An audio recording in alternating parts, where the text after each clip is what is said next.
তো দেখো আজকে পটল আলুর পোস্তুর রেসিপি তোমাদের সাথে শেয়ার করছি। তো চলো ঝটপট করে দেখে নাও আমরা কেমন করে পটল আলু পোস্ত বানাবো। তো হয়তো পটল আলু পোস্ত তো বানাতে জানোই, তাও আমি তোমাদের সাথে শেয়ার করলাম। পোস্ত বানাবো তো এই পটল পোস্তের জন্য আলুগুলোকে ভেজে নিছো নাকি? আলুটা ভেজে নিচ্ছি, এই যে পটলটাও দিচ্ছি।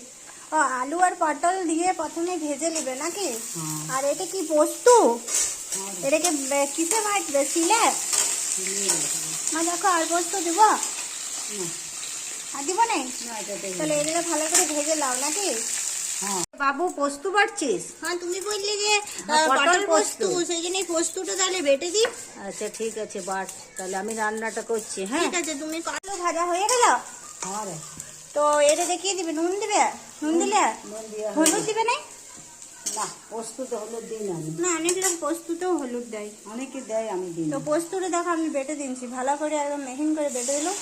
আর জল দিলে নেই যে গো? পটল পোস্ত তো জল দিতে না রে, ভাজা ভাজা পোস্ত হয়। ও এটা দিয়ে পোস্ত দিয়ে ভাজা ভাজা নাকি? হয়ে গেল।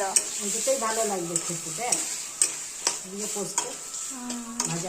মা যে পটলের পোস্ত বানালো, তো এই দেখো রেডি হয়ে গেছে আমাদের পটল আলুর পোস্ত। তো তোমরা পটল আলু পোস্ত কে কে বানাইছো আর কে কেমন করে বানাও অবশ্যই কমেন্টে জানাবে।